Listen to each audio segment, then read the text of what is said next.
ప్రియమైన దేవుని సంగమా, ఆది కాండము 15వ అధ్యాయము మొదటి నుండి 4 వచనములను మనము ధ్యానం చేయబోతూ ఉన్నాం. ఈరోజు మన యొక్క వాక్యాంశం ఏమిటంటే భయాల నడుమ విశ్వాసి. వేటి మధ్య విశ్వాసి జీవిస్తున్నారు చెప్పండి? భయాల నడుమ విశ్వాసి. ఈరోజు దేవుని పిల్లలుగా, విశ్వాసులుగా మనలో తెలియని అనేకమైనటువంటి భయాలు ఉన్నాయి. ఈ భయములన్నిటినీ పోగొట్టువాడు ఆయన మాత్రమే. ఎప్పుడైనా సరే మనము ప్రతిరోజు ఉదయం లేచిన తర్వాత మనము ప్రార్థన చేసుకునేటప్పుడే కానీ, వాక్యము చదివేటప్పుడే కానీ దేవుణ్ణి మనము అడగవలసినటువంటి మాటలు ఏమిటయ్యానంటే, నా పట్ల నీ ఉద్దేశము ఏమిటి? ఈరోజు నీవు నాతో ఏం మాట్లాడాలనుకుంటున్నావు? నేను ఎలా జీవించాలని నీవు ఆశిస్తున్నావు అని ప్రభువుని మనము అడగవలసిన వారమై ఉన్నాం. నీవు ప్రార్థన చేసినా అది అడగాలి. వాక్యం చదివే ముందు నువ్వు దేవుణ్ణి అదే అడిగి మనం ప్రార్థన చేయాలి. అప్పుడు ఆయన ఏం మాట్లాడాలనుకుంటున్నాడో మాట్లాడతాడు. ఆయన ప్రణాళిక ఏమిటో తెలియచేస్తాడు. మనం ఎలా జీవించాలో కూడా ఆయనే మనకు దేవుని వాక్యం ద్వారా చాలా సుస్పష్టంగా మాట్లాడతాడు. విశ్వాసి భయాల మధ్య జీవిస్తున్నాడు అన్న సత్యాన్ని మీకు తెలియచేయడానికే. ఆ భయమును ఎవరు పోగొట్టగలరు? మనలో ఉన్న భయాన్ని ఎవరు పోగొట్టగలరు? మనుషులు పోగొట్టలేరండి కదండి. మనము పోగొట్టుకొనలేము. లేకపోతే ధనము పోగొట్టలేదు, లేకపోతే బంధువులు కూడా పోగొట్టలేరు. మనము చదివిన ఈ 15వ అధ్యాయంలో అబ్రహాము గారు కూడా తన యొక్క అంతరంగములో భయం ఉంది అన్న సంగతి ప్రభు చెప్తేనే కానీ మనకు తెలియలేదు ఇంతవరకు. అబ్రహాం గారి యొక్క అంతరంగంలో ఏముంది? భయం ఉంది. ఈరోజు భయం లేని వారు ఎవరైనా భూమి మీద ఉన్నారంటే ఎవ్వరూ లేరండి. ప్రతి ఒక్కరిలో కూడా ఏదో ఒక భయం, ఏదో ఒక భయం చేత మనము ఈ జీవనాన్ని మనము జీవిస్తూ ఉన్నాం. కాబట్టి ఈ యొక్క భయములన్నిటి నుంచి కూడా విడిపించేవాడు దేవుడే. ఈ సత్యాన్ని మనము గమనించవలసిన అవసరం ఉంది. అబ్రహాం గారి యొక్క అంతరంగంలో కూడా భయం ఉంది. అది ప్రభువే చెప్పారు. మొదటి వచనము, ఇవి జరిగిన తర్వాత యెహోవా వాక్యము అబ్రామునకు దర్శనమందు వచ్చి, అబ్రామా భయపడకుము అనే మాటను మనం చూస్తూ ఉన్నాం. ఈ యొక్క భయాలను విశ్వాసిలో మొట్టమొదటి అంశం ఏమిటంటే దర్శనమందు వచ్చి. ఈ యొక్క అనుభవము ఈరోజు ప్రతి ఒక్కరిలో ఉండాలి. మొట్టమొదటి అనుభవం ఏంటి చెప్పండి? దర్శనమందు వచ్చి. ఆయన ఎందుకు వచ్చారు? ఆయన అబ్రహాం గారి యొక్క అంతరంగంలో ఏముంది? భయం ఉంది. అదే భయమో నేను మీకు ముందుకు తెలియచేస్తాను. అటువంటి భయాల నడుమ జీవిస్తున్నటువంటి అబ్రహాం గారిని దర్శించినట్లుగా దేవుని వాక్యం మనకు సెలవిస్తూ ఉంది. అయితే ప్రియమైన వాళ్ళరా, మనము 14వ అధ్యాయాన్ని కనుక చూస్తే చాలా డిఫరెంట్గా, చాలా అద్భుతంగా ఉంటుంది. ఎందుకనంటే అక్కడ అబ్రహాం గారి యొక్క జీవితంలో గొప్ప విజయాన్ని మనం చూస్తాం కదండి. అక్కడ రాజులను ఓడించి ఆయన తిరిగి వచ్చినట్లుగా మనం చూస్తున్నాం. అంటే అబ్రహాం గారి యొక్క జీవితంలో ఏముందంటే గొప్ప విజయం కనిపిస్తూ ఉంది కదండి. గొప్ప విజయము కనిపిస్తూ ఉంది. అంత మాత్రమే కాదండి, ఆయనకు గొప్ప ప్రత్యక్షత ఉంది. 14వ అధ్యాయంలో ఎవరు ప్రత్యక్షమయ్యారు? మెల్కీసెదెకు ప్రత్యక్షమైనట్లుగా మనం చూస్తూ ఉన్నాం.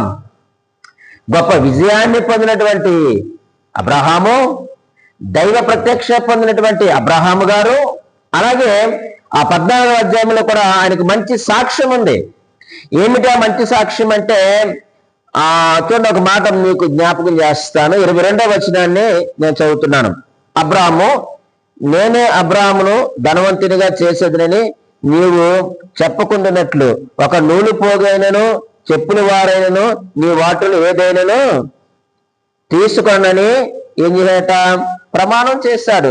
అబ్రహాముకు ఆ యొక్క ధనాన్ని చూసిన పైన ఏమనంటే నాకు చెప్పుల వారైనా వద్దు, వస్త్రము కూడా వద్దు. ఎందుకు వద్దు? యుద్ధంలో పాపం చెప్పు తెగిపోయింది, వస్త్రాలు చిరిగిపోయాయి, కానీ వాటిని వేటిని కూడా ఆయన తీసుకొని అన్నాడు, నాకు చెప్పులు కాదు, వస్త్రము కూడా నాకు వద్దు. అంటే ఇంత గొప్ప మంచి సాక్ష్యం కలిగినటువంటి అబ్రాహాము గారు, దైవ ప్రత్యక్షత కలిగినటువంటి అబ్రాహాము గారు, అలాగే గొప్ప విజయాన్ని పొందినటువంటి అబ్రహాము గారి యొక్క జీవితంలో ఏముంది చెప్పండి? భయం ఉంది. భయపడతా ఉన్నాడు. తనకు అంతరంగం ముందు భయము ఎక్కువగా ఉంది. కాబట్టే దేవుడు చేసిన మొట్టమొదటి పని ఏమిటయ్యారంటే దర్శనమందు వచ్చి, ఈరోజు ప్రియా దేవుని సంగమా, ఈ భయాల మధ్య జీవిస్తున్నటువంటి మనతో ప్రభువు మాట్లాడడానికి ఇష్టపడతా ఉన్నాడు. నువ్వు దేనికి భయపడుతున్నావో అది నీకు తెలుసు, నీ దేవునికి తెలుసు. ఈ భయాల నడుమ ఎవరైతే ఉన్నారో వారితో మాట్లాడడానికి ఆయన ఇష్టపడతా ఉన్నాడు. ఆ రోజు అబ్రహాము గారి కాలంలోనైనా, ఈరోజు మన కాలంలోనైనా సరే గాని నీ యొక్క అంతరంగమైనటువంటి భయములన్నీ కూడా తీసివేయగలిగిన వాడు ఆయన ఒక్కడే. ఇది నువ్వు నమ్మాలి, నమ్మి తీరాలి. అంటే ఈ 2026వ సంవత్సరంలో ఈ మొదటి శనివారం యొక్క ప్రార్థనలో దేవుడు మనతో మాట్లాడుతున్నటువంటి అంశం ఏమిటయ్యా అనంటే, నీ భయాలను నేను మాత్రమే తీయగలను, నీ అంతరంగములో హెచ్చుగా ఉన్నటువంటి యొక్క విచారములన్నీ కూడా నేనే తీయగలను. నిజమే, ఆ రోజు అబ్రహాము గారి జీవితంలో భయాన్ని తీసిన దేవుడు మన జీవితంలో భయాన్ని తీయలేడా? తీయగలిగినటువంటి సామర్థ్యం కలిగిన వాడు. అయితే నీవు ఆయన వైపు చూడగలిగితే, ఆయన నువ్వు స్మరించగలిగితే, ఆయన సన్నిధిలో నువ్వు కూర్చోగలిగితే, ఆయన యొక్క వాక్యము నువ్వు ధ్యానించగలిగితే, అబ్రహాముతో మాట్లాడిన దేవుడు నీతో కూడా మాట్లాడతాడు. ఆయనకు దర్శనమిచ్చిన దేవుడు నీకు దర్శనమిస్తాడు. ఆయనకు తన యొక్క అంతరంగంలో భయాన్ని తీసివేసేటువంటి దేవుడు ఈరోజు మన యొక్క అంతరంగంలో భయాన్ని కూడా తీసివేస్తాడు. ఇంతకీ అబ్రహాము గారికి వచ్చిన భయం ఏంటి? మనం చదివిన సారాంశంలోనే ఉంది. నాకు ఎంత డబ్బు ఉంటే సుఖమేముంది, ఎంత ఆస్తి ఉంటే సుఖమేముంది, ఎన్ని విజయాలుంటే సుఖమేముంది, ఎంత సాక్ష్యం ఉంటే సుఖమేముంది, కానీ నాకు ఎవరు లేరు, అది పిల్లలు లేరు. ఏమన్నాడు తర్వాత ఆ దమస్కు ఎలియాజరే నా ఇంటి ఆస్తికర్త అని తర్జన భర్జన పడిపోతా ఉన్నాడు అని అనుకుంటా ఉన్నాడు. కానీ ప్రియమైన దేవుని సంగమా, దేవుడు ఏమిటంటే లేదు లేదు, అతడు నీ వారసుడు కాదు అని చెప్పడానికే. నువ్వు దేని గురించి అయితే చింతిస్తున్నావో, నువ్వు దేని గురించి అయితే భయపడుతున్నావో దాన్ని నేను తీసివేయడానికి వచ్చాను. దాని గురించి నువ్వు భయపడొద్దు. నువ్వు అనుకున్నట్టు దమస్కు ఎలియాజరేమో నీ ఆస్తికి వారసుడు కాదు, కాదు, నీ గర్భాన నేను నీకు ఒక కుమారుని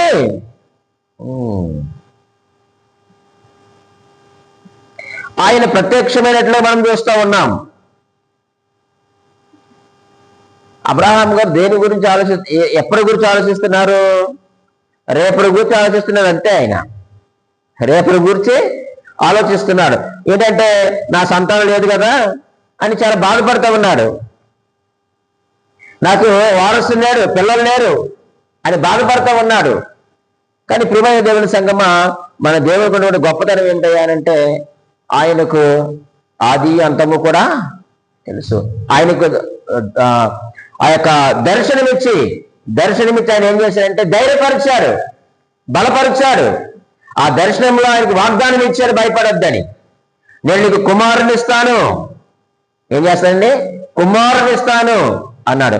రెండవదిగా మనం ఆలోచన చేస్తే ప్రియమైన వాళ్ళారా, రెండవదిగా మనం ఆలోచన చేస్తే 4వ వచనాన్ని మనం చదువుదాం. చూడండి. యెహోవా వాక్యము అతని వద్దకు వచ్చి, రెండవదిగా సమీపమునకు వచ్చి, మొదట దర్శనమందు వచ్చి అని మనం చదివాం.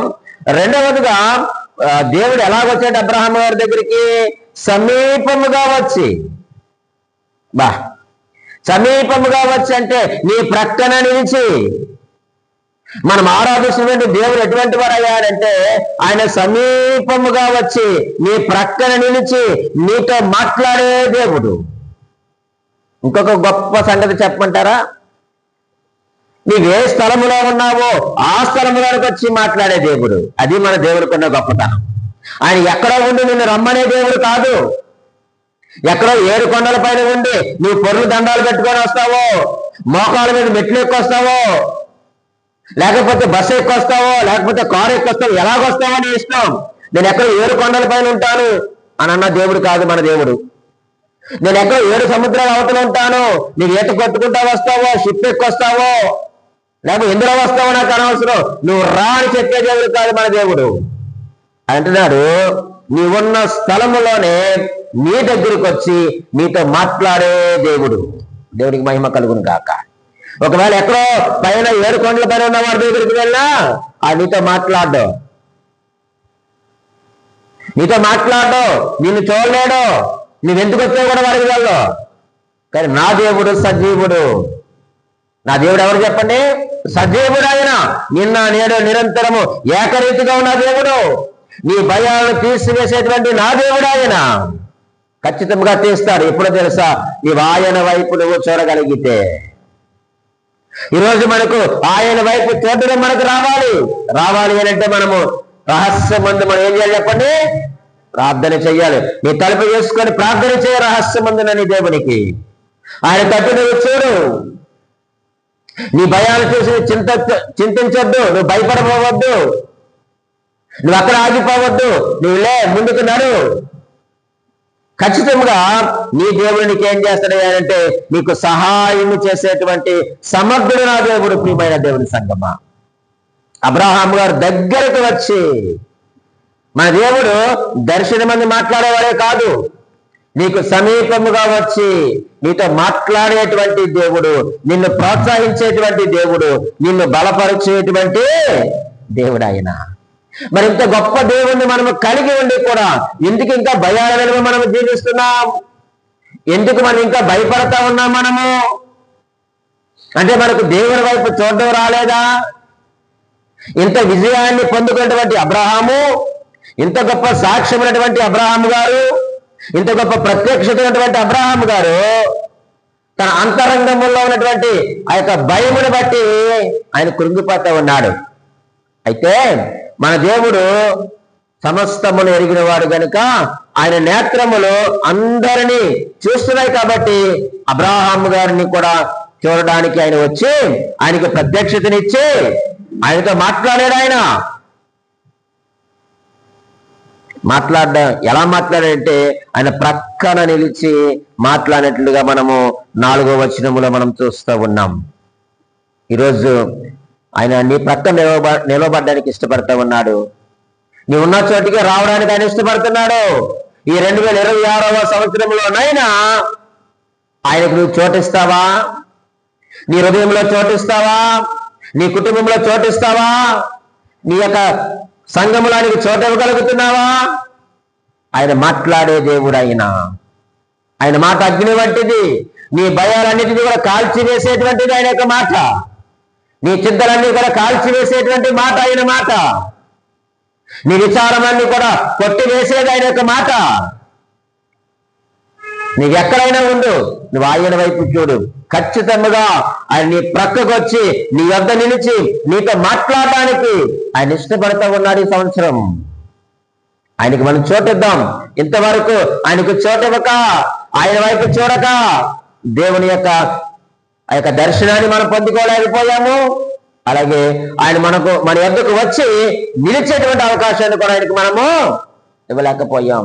మన యొక్క అవిశ్వాసం అనుకోండి, అవిధేయత అనుకోండి, అపనమ్మకం అనుకోండి, ఏదైనా అనుకోండి, మన యొక్క రహస్య పాపాలు అనుకోండి, వీటన్నిటిని బట్టి ఆయనకు మనము చోటు ఇవ్వలేకపోయాం. కానీ ఆయన ఏమంటున్నాడంటే, నువ్వు ఎక్కడ ఉంటే అక్కడికి వచ్చి నేను మాట్లాడతాను.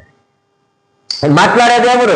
గానాంధకారపులో ఇలా నువ్వు సంచరించినా సరే అక్కడికి వచ్చి నీతో మాట్లాడడానికి ఇష్టపడుతున్నాడు. అగాధ జనములు నిన్ను కప్పేసిన అక్కడికి వచ్చి నీతో మాట్లాడడానికి ఆయన ఇష్టపడతా ఉన్నాడు. అయితే మనం చేయవలసిన పని ఏంటయ్యా అంటే ఆయన వైపు మనము చూడాలి. ఆయన సన్నిధిలో మనం కూర్చోవాలి, విచారణ చేయాలి, మొర్ర పెట్టాలి, ప్రార్థించాలి, కన్నీరు కార్చాలి. అలా చేయగలిగితే అబ్రహాముతో మాట్లాడిన దేవుడు నీతో మాట్లాడ్డా? అబ్రహాముకి దర్శనమిచ్చిన దేవుడు నీకు దర్శనాన్ని ఇవ్వలేడా?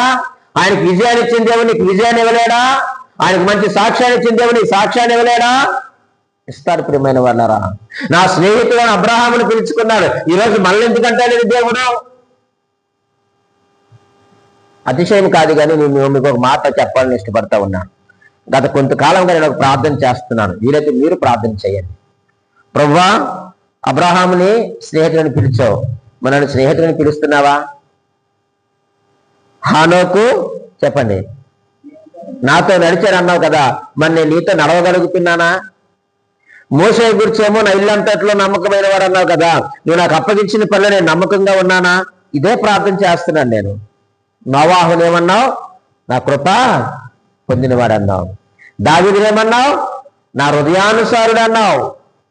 పౌలు గారిని ఏమన్నావు? నా సాధనముగా ఏర్పాటు చేసుకున్నాను, వాడుకుంటున్నాను అన్నావు. మరి నీ భక్తులకు ఇంత గొప్ప శ్రేష్టమైన మాటలు చెప్పావు కదా, నాకు అర్హత ఉందా ప్రభువా? నేను అలా ఉండాలనుకుంటున్నాను, నేను నీ సాధనముగా ఉండాలనుకుంటున్నాను, నీ హృదయానుసారంగా బ్రతకాలనుకుంటున్నాను, నేను నీ స్నేహితుడిగా ఉండాలనుకుంటున్నాను, నీళ్ళంతట్లో నమ్మకమైన వాడిగా ఉండాలనుకుంటున్నాను, నీ కృప పొందాలనుకుంటున్నాను, నీతో నడవాలనుకుంటున్నాను. ఎందుకంటే ఎన్నో సంవత్సరాలు మన జీవితంలో దొర్లిపోయాయి, వ్యర్థముగా మనం గడిపేశాం, నామకార్థంగా మనం గడిపేశాం. కానీ రాక బహు సమీపంగా ఉంది ప్రియమైన వాళ్ళరా.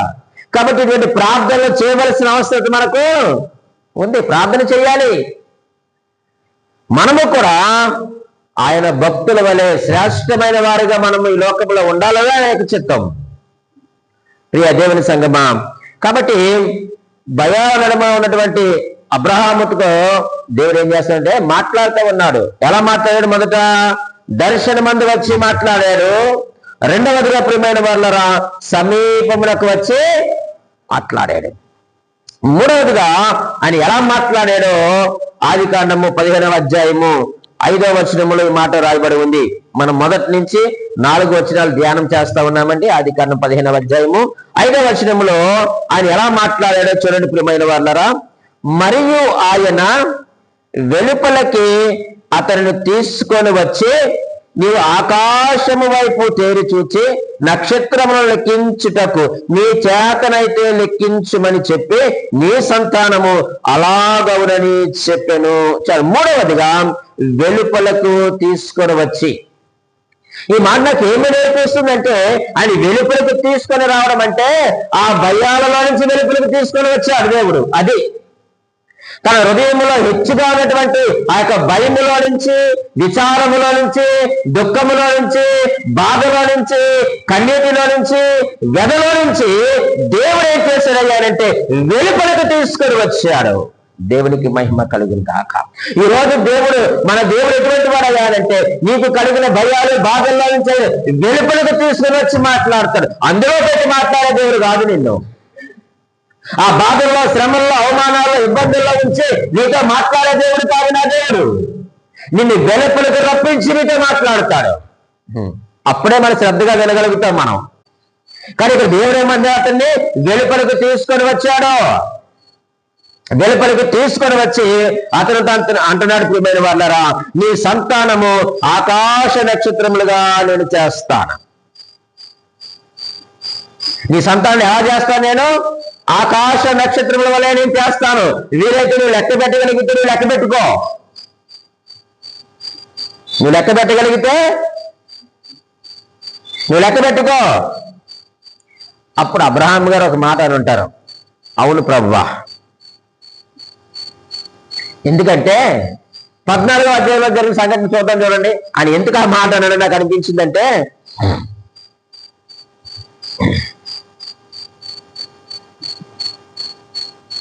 మనం 19వ వచనం నుండి చూద్దాం. అప్పుడు అతడు అబ్రాహామును ఆశీర్వదించి ఆకాశమునకు భూమికి సృష్టికర్తయు సర్వోన్నతుడునైన దేవుని వలన అబ్రాము ఆశీర్వదింపబడిన గాక. అప్పుడు అని ఉంటాడు, అవును ప్రభువా. చూసారా ఎంత గొప్ప ప్రత్యక్షత అండి. ఒక వ్యక్తితో దేవుడు మాట్లాడుతున్నటువంటి ప్రత్యక్షత ఎంత గొప్పగా ఉందో చూడండి ప్రియమైన వారులారా. అప్పుడు అబ్రాహాము, అవును నీవు ఆకాశమునకును భూమికి ఎవరు? సృష్టికర్త అయినటువంటి దేవుడు నువ్వు. సృష్టికర్త అనంటే, సృష్టి అంటే ప్రియమైన వారులారా శూన్యములో లేని దాన్ని చేసినవాడు అంటే సృష్టికర్త. అంటే శూన్యములో లేని దానిని చేయగలిగిన వాడే సృష్టికర్త. అంతే. ఆ సత్యము అబ్రహాము గారు ఆలోచన చేశారు ప్రియమైన వాళ్ళు. నిజమే, శూన్యములో ఈ సమస్తాన్ని చేసిన వాడవు, శూన్యమైన నా బ్రతుకులో కూడా నువ్వు అలాగే చేస్తావని నిన్ను నమ్ముతున్నాను, నా అంతరంగమందు నేను నమ్ముతున్నాను. కాబట్టి అబ్రహాం ఏమయ్యాడు చెప్పండి? ఇప్పుడు నీతిమంతుడయ్యాడు. అబ్రహాం ఏమయ్యాడండి? ఇప్పుడు నీతిమంతుడయ్యాడు.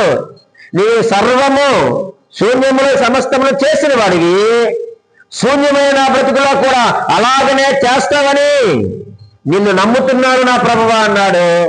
అప్పుడు దేవుడు అన్నాడు, అబ్రహాము నీతిమంతుడయ్యాడు. ఏముందండి అప్పటికి అబ్రహాము గారికి? చూడండి ప్రియమైన దేవుని సంగమా, మన దేవుడికి అసాధ్యమైనది ఏది కూడా లేదు. శూన్యంలో లేని దాన్ని తయారు చేసినటువంటి దేవుడు తన పోలికలో చేసిన నీతో నాతో దేవుడు మాట్లాడ్డా? నువ్వు నమ్ముతున్నావా? అబ్రహాము దేవుని నమ్మెను, అది అతనికి నీతిగా ఎంచబడిన. అంతే.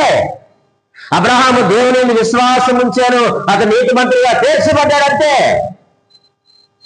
ఈరోజు అక్కడ నమ్మిక విశ్వాసము మనము కలిగి ఉన్నప్పుడు నీ భయములన్నిటిని కూడా ఆయన తీసేస్తాడు. ఎందుకని భయం ఏంటి? సంతానం లేదని భయం, పిల్లలు లేరని భయపడుతున్నాడు అబ్రహాము. నా ఆస్తి అంతా ఏమైపోతుందో, నేను ఆ దమస్కు ఎలియాజరుకి నేను సమస్తం ఇవ్వాలా అని తర్జన భర్జన పడుతూ తనకు అంతరంగంలో భయపడుతున్నాడు. ఆ భయం కూడా ఆయన చెప్తే కానీ మనకు వెళ్ళదు ప్రియమైన వాళ్ళరా. అబ్రహాం అంతరంగంలో భయపడుతున్నాడని ఎవరు చెప్పారు? దేవుడే చెప్పాడు. ఈరోజు నీ భయాన్ని నా భయాన్ని కూడా చెప్పి మరీ తీసివేయగలిగినటువంటి దేవుడు ఆయన. ఆయన వెలుపలకు తీసుకొని వచ్చాడంట. అబ్రహామా, నీవు రేపుల గురించి ఆలోచన చేస్తా ఉన్నావు, కానీ నా ఆలోచన వేరు, నా ఉద్దేశములు వేరు, నా ప్రణాళికలు వేరు. నీకేం తెలుసు? తెలిస్తే నీ నాన్న గురించి తెలుసు, నీకు నీ గురించి తెలుసు, రేపుల గురించి నీకు తెలియదు. నువ్వేమనుకుంటున్నావంటే ఎలియాజరు గురించి ఆలోచన చేస్తా ఉన్నావు. కాదు కాదు కాదు కాదు, నేను నీ సంతానం గురించి ఆలోచన చేస్తా ఉన్నాను, నీ తరతరముల గురించి నాకు బాగా తెలుసు అన్నాడు అని ఆయన ఒక మాట అన్నాడండి. చదువుదామా? కొంచెం మనకు కూడా బాగుంటది. 16వ వచనం చదవండి. 15వ అధ్యాయం 16వ వచనం.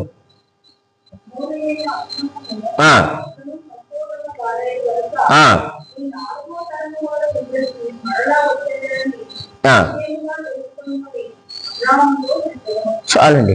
ఇప్పుడు దేవుడు ఏ విషయం మాట్లాడుతున్నాడు ఇక్కడ?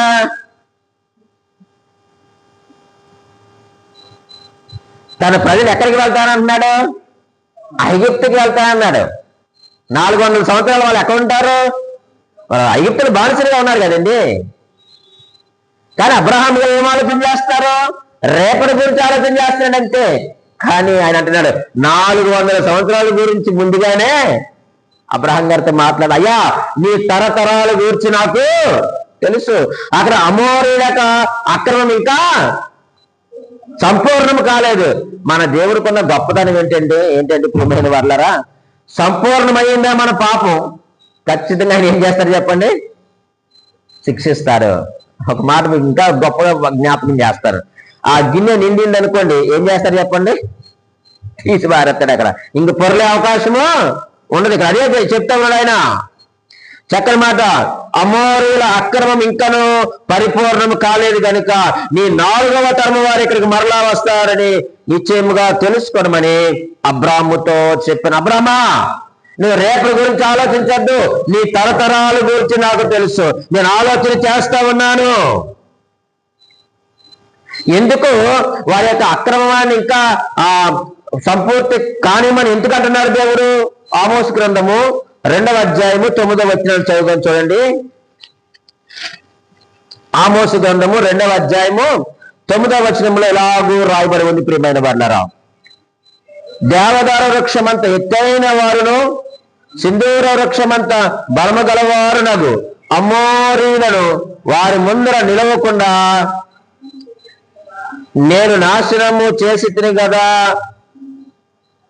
పైన వారి ఫలమును క్రింద వారి మూలమును నేను నాశనం చేసి తిని కదా. ఎందుకు దేవుడు వారిని ఇంకా ఉంచాడు అని అంటే, నీకు ఒక మాట జ్ఞాపకం చేస్తాను. దేవుడు వారికి ఒక గొప్ప వాగ్దానం చేస్తాడు. ఏమిటంటే, ఆ దేశం ఎటువంటిదట? అది కొండలను లోయలు కలిగినటువంటి దేశం కదండి. అది కొండలను లోయలు కలిగినటువంటి దేశం. మీరు తవ్వని బావులను నేను మీకు ఇస్తానన్నాడు. మీరు తవ్వని బావులను నేను మీకు ఇస్తాను. మీరు కట్టని ఇల్లు నేను ఇస్తాను. మీరు సేద్యము చేయని భూమిని, పొలాన్ని, ధాన్యం నేను మీకు ఇస్తానన్నాడు. ఇంతకీ అమోరీయులు నివసించిన దేశం ఎటువంటిది? అది కొండలు కలిగిన దేశం, అది లోయలు కలిగినటువంటి దేశం. అయితే వారిని ఎందుకు దేవుడు ఇంకా ఉంచినడయ్యాలంటే, వీళ్ళు వెళితే బావులు తవ్వలేరు ఆ కొండల్లో. ఎవరు? ఇశ్రాయేలీలండి. ఇశ్రాయేలీలో వెళ్ళి ఆ యొక్క అమోరీయులు నివసిస్తున్న దేశంలోనికి వెళ్ళి వారు బావులు తవ్వలేరు. అలాగే ప్రియమైన వాళ్ళరా, వారు ఇల్లు కట్టలేరు. ఐగుప్తులో బానిసలుగా ఉంటారు. మరలా ఎక్కడ తీసుకొస్తారన్నాడు వారిని? కనాను దేశాలు తీసుకొని వస్తా అన్నాడు. అది ఎటువంటి దేశం అంటే, అది కొండలను గుట్టలను కలిగినటువంటి దేశము, పాలు పేరు ప్రవహించే దేశము. అయితే మీరు అక్కడ బావులు తవ్వలేరు. మీరు అది తవ్వాలంటే ఎవరు ఉండాలంటే బలాఢ్యులు ఉండాలి. వాళ్ళు ఎటువంటి వారట? దేవదారు వృక్షమంతా ఎత్తైన వారంట. వారు సింధూర వృక్షం అంటే బలవంతులంటే వాళ్ళ చేత నీకు ఏది అవసరం అది నేను చేయిస్తాను. నువ్వు కట్టని ఇల్లు నీకు ఇస్తానన్నాడు దేవుడు. నువ్వు సేద్యము చేయనటువంటి భూమి నీకు ఇస్తానన్నాడు. నువ్వు తవ్వని బావులను ఆయన మనకు ఇస్తారని వాగ్దానం చేశాడు. కాబట్టి అబ్రాహామా, నువ్వు చింతించక, నువ్వు భయపడక, నీ 4వ అవతారం మరలా ఇక్కడికి వస్తుంది. దేవుని యొక్క గొప్ప వాగ్దానం చూడండి. ఈరోజు మనం ఏ విషయంలో కూడా భయపడద్దు. మన యొక్క అంతరంగమైనటువంటి ఆ యొక్క ప్రియమైన వారులరా, భయాన్ని ఆయన తీయబోతూ ఉన్నాడు ఈ సంవత్సరంలో. అంత మాత్రమే కాదండి, 15వ వచనాన్ని కూడా చదవండి ఒకసారి. 15వ అధ్యాయం 15వ వచనం. నీవు క్షేమముగా నీ పితరుల యొద్దకు పోయేదవు, మంచి వృద్ధాప్యమందు పాతి పెట్టబడుదువు. నీ మరణం కూడా నాకు తెలుసు అబ్రాహాము. నువ్వు ఎలా చనిపోతావో నాకు తెలుసు. నువ్వు నీ పితరుల యొద్దకు నువ్వు చేర్చబడతావు. నువ్వు మంచి వృద్ధాప్యమందు నువ్వు చనిపోతావు, నిద్రిస్తావు. ఈరోజు దేవుడు మనల్ని వెలుపలకు తీసుకొని వచ్చి మాట్లాడేటువంటి మాటలు, నీ భయం తీరునే కాదు, నేను నీకు సమృద్ధిని కూడా ఇవ్వబోతా ఉన్నాను. నీకు నెమ్మదిని ఇవ్వబోతా ఉన్నాను, శాంతిని ఇవ్వబోతా ఉన్నాను. నువ్వు భయపడద్దు అని ఆ భయములో నుంచి ఆయన మనల్ని బయటికి తీసుకున్నటువంటి దేవుడు. ప్రభునందు ప్రియమైన దేవుని సంగమా, దేవుడు ఇన్ని విషయాలు అబ్రహాం గారితో మాట్లాడినప్పుడు అబ్రహాం గారు షారాయి చెప్పుంటారంటారా? అంటే వారు మరి మంచి దాంపత్యం కలిగిన వారు కదండి, ఖచ్చితంగా చెప్పు ఉంటారని నేను అనుకుంటున్నాను. మరి ఎందుకంటే మరి ఇంత మంచి యజమానుడా అని పిలిచినటువంటి ఆమెకు దేవుడు తన యొక్క ప్రత్యక్షతను, తన యొక్క దర్శనాన్ని ఆయన వచ్చి మాట్లాడింది, ఇవన్నీ కూడా తన భార్యకు చెప్పుంటాడని నేను అనుకుంటున్నాను. మరి కానీ ఆవిడ చాలా రాంగ్ స్టెప్ వేసింది. ఆడవాళ్ళకు కూడా ఒక ప్రత్యేకత ఏంటంటే, మీరు నన్ను ఏమనుకోరంటే ఒక మాట చెప్తా.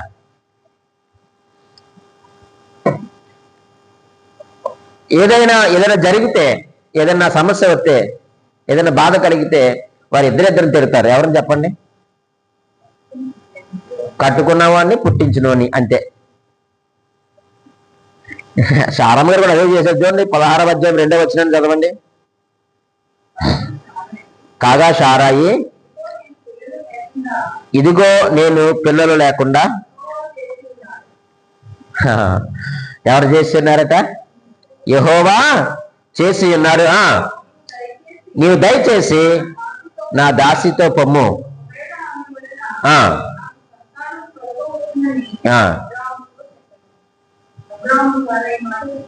అబ్బా, దేవుడు అబ్రహాము గారితో ఎంత చక్కగా మాట్లాడాడండి. 15వ అధ్యాయంలో ఆయన దర్శనమిచ్చి మాట్లాడాడు, ప్రక్కన నిలిచి మాట్లాడాడు, వెలుపలకు తీసుకొని వచ్చి మాట్లాడాడు. సరే, ఒకవేళ అబ్రహాం గారి యొక్క విషయాలు సారాకి చెప్పలేదు అనుకోండి, ఉదాహరణకు, మరి దేవుడే చెప్పాడు కదా, నీ భయాన్ని తీసేశాడు కదా, నీకు ఏమి చేయబోతున్నానో వారి యొక్క తరతరాలు గురించి దేవుడు అబ్రహాం గారితో చెప్పాడు కదా. మరి అబ్రహాం గారు ఏం చెయ్యాలి? దేవుని మాట వినాలి, దేవుని యొక్క మాట వినాలి. మీకు ఒక 3 స్త్రీల్ని జస్ట్ మీకు అలా చూపిస్తాను. ఆదికాండం 3వ అధ్యాయం 6వ వచనం ప్రకారంగా, ఆదికాండము 3వ అధ్యాయము 6వ వచనం ఇలా రాయబడి ఉంది. స్త్రీ ఆ వృక్షము ఆహారమునకు మంచిదనియు, కన్నులకు అందమైనదియు, వివేకమిచ్చు రమ్యమైనదియునై ఇందుట చూచినప్పుడు ఆమె దాన్ని ఫలములలో కొన్ని తీసుకొని తిని తనతో పాటు తన భర్తకు ఇచ్చెను, అతడు తినెను. అవ్వమేమో తిను అన్నది, షారమ్మేమో విను అన్నది. అవ్వమ్మ గారు ఏమన్నారు? నేను తిన్నాను, నువ్వు తిను. షారమ్మ ఏమన్నది? విను. విన్నారా లేదా? సరే, విన్నారా లేదా? విన్నారు. ఎందుకు విన్నారో చెప్తాను. యోబు గ్రంథంలో మరొక సహోదరుని మనకు తెలుసు, 2వ అధ్యాయం 9వ వచనంలో. అది కూడా చదివిన తర్వాత యోబు గ్రంథము 2వ అధ్యాయము 9వ వచనం. అతని భార్య వచ్చి, నీవు ఇంకను యథార్థతను వదలక ఎందువా? దేవుని దూషించి మరణము కమ్మనెను. అవ్వమేమో తిను అన్నది, షారమ్మేమో విను అన్నది, యోబు భార్య ఏమో అను అంటుంది, అనమంటుంది. నాకు అప్పుడు ఎందుకు ఇలాగ జరిగింది? వీళ్ళు ఎవరికి భయపడ్డారు? తిమోతి పత్రికలో ఒక మంచి మాట రాయబడి ఉందండి. ఇలా జరగడానికి కారణం ఏంటంటే అండి, తిమోతికి రాసిన పత్రిక, మొదటి పత్రిక 2వ అధ్యాయము 13వ వచనం చదువుదాం చూడండి.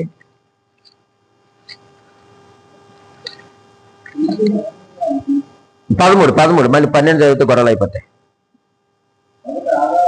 మొదట ఆదామును తర్వాత అవ్వయును నిర్మింపబడిరి కారా. ఇప్పుడు దేవుడు మొదట ఎవరిని చేశారు? ఆదామును చేశాడు.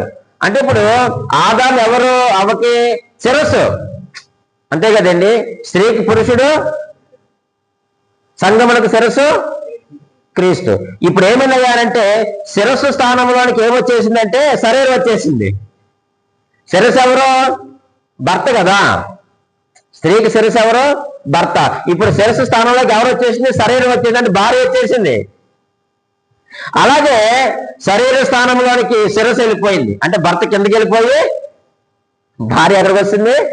పైకి వచ్చేసింది. పైకి వచ్చేసి అవ్వమంటుంది, తినమంటుంది, శారం అంటుంది, విను అంటుంది, యోబు గారి భార్య అను అంటుంది. కానీ దేవుడి వాక్యం ఏమి సెలవిస్తా ఉంది? మొదట ఆదామును దేవుడు నిర్మించాడు, లేక సృజించాడు, కలుగు చేశాడు. తర్వాత అవ్వనికి, అంటే ఎవరి మాట ఎవరు వినాలి? అబ్రహాము గారి మాట శారము వినాలి, ఆదాము మాట అవ్వమ్మ గారు వినాలి. కానీ ఇక్కడ ఏమైపోయింది అంటే రివర్స్ అయిపోయింది. యోబు గ్రంథము చూడండి 31వ అధ్యాయంలో ఈ మాటను మనం చదువుదాం. 31, 33.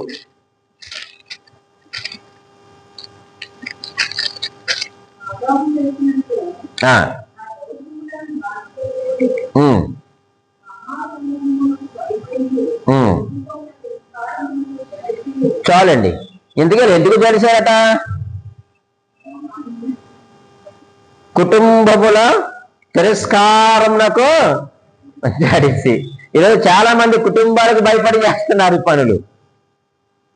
అంటున్నాడు, మహాసమూహములకు భయపడి కుటుంబముల తిరస్కారములకు జడిసి ఆదాము చేసినట్లు నా దోషములను ఏం చేసి నేను దాచిపెట్టుకుంటుని. ఈరోజు మనం భయపడవలసింది ఎవరికి? దేవునికి మనం భయపడాలి. దేవునికి మనం భయపడినప్పుడు ప్రియమైన వాళ్ళారా, ఖచ్చితంగా ఆయన ఏం చేస్తాడంటే మన యొక్క భయములన్నీ కూడా ఆయన తీసివేసేటువంటి దేవుడు. మన దేవుడు ఎంత గొప్పవాడంటే యోబు గురించి మాట్లాడుతూ నా సేవకుడు యోబు యథార్థవంతుడు అన్నాడు. మొదట ఆయన పలికిన మాట ఏంటంటే యథార్థ వర్తనుడు లేక యథార్థవంతుడు అన్నాడు. అటువంటి యథార్థవంతుని ఏమంటుంది ఇప్పుడు భార్య? దేవుని దూషించాలని మాట అనమంటుంది. సాతానుతో కూడా మాట్లాడాడు. మొదట ఏం చెప్పాడు దేవుడు అంటే నా సేవకుని యోబుని చూసావా, ఆయన యథార్థవంతుడు. సాతానుతో మాట్లాడేటప్పుడు యథార్థవంతుడు అన్నాడు. రెండవ వచనంలో మనం చూస్తే మొదట యథార్థవంతుడు అన్నాడు. ఇంత యథార్థవంతుని పట్టుకొని ఆమె ఏమంటుంది అంటే దేవుణ్ణి దూషించు అంటుంది. చూసారా ప్రియమైన దేవుని? కాబట్టి ఈరోజు శిరస్సు స్థానంలోనికి శరీరము స్థానంలోనికి శిరస్సు మారకూడదు. శారమ్మ ఆ యొక్క తప్పుడు నిర్ణయం వల్ల ఏమైందయ్యారంటే శత్రువులు మనము సంపాదించుకున్నాం. ఆనాడు ఇశ్రాయేలుకు శత్రువులు సంపాదించి పెట్టింది శారమ్మ గారే. దేవుడు చేసినటువంటి కార్యములను తన భర్తతో దేవుడు మాట్లాడినప్పుడు భార్యకు తెలియచెప్పాలి. నేను తెలియచెప్పే ఉంటానని అనుకుంటున్నాను. ఒకవేళ చెప్పకపోతే దేవుని మాట వినాలి కానీ మొదట భార్య మాట కాదు. ఒకవేళ భార్య మాట వింటే అక్కడ మనకు శ్రమే వచ్చింది, కష్టమే వచ్చింది తప్ప వాళ్ళకి ప్రయోజనమేమో. కాబట్టి ప్రియమైన దేవుని సంగమా, ఈరోజు భార్య భర్తలుగా మనము దేవుని విషయంలో చాలా నిబద్ధత కలిగి ఉండాలని ప్రేమతో నేను మీకు తెలియచేస్తా ఉన్నాను. భర్త అయినా భార్య అయినా అన్ని విషయాల్లో కూడా దేవుని చిత్తానికి మన యొక్క సమస్యలు మనం ఏం చేయాలి చెప్పండి? విడిచిపెట్టవలసిన వారిగా ఉన్నాం. అబ్రహాం గారి యొక్క అంతరంగంలో భయం ఉంది. దేవుడు మాట్లాడుతున్నాడు 15వ అధ్యాయంలో, అబ్రహామా నువ్వు భయపడకము. మొదటి వచ్చిన కదండి, నువ్వు భయపడద్దు. ఆయన దర్శనమందు వచ్చి ఆయన మాట్లాడినట్లుగా మనం చూస్తూ ఉన్నాం. అలాగే సమీపంలోకి వచ్చి ఆయన మాట్లాడుతూ ఉన్నాడు. వెలుపలకు తీసుకొని వచ్చి ఆయనతో మాట్లాడాడు. నేను నీకు సంతానమునిస్తాను, నేను ఆశీర్వదిస్తాను, ఆకాశ నక్షత్రముల వలె నీ సంతానం నేను విస్తరింపచేస్తాను, నీ తరతరాలు నాకు తెలుసు, నీ మరణమును గూర్చి కూడా నాకు తెలుసు, నువ్వు దేని గురించి చింతించగా భయపడక నువ్వు నమ్మిక మాత్రం ఉంచు అన్నాడు. దేవుడు నమ్మాడు. దేవుడు అబ్రహాముని తన యొక్క కుటుంబాన్ని కూడా ఆశీర్వదించాడు. అటు కృప దేవుడు మనందరికీ అనుగ్రహించును గాక. ఆమెన్.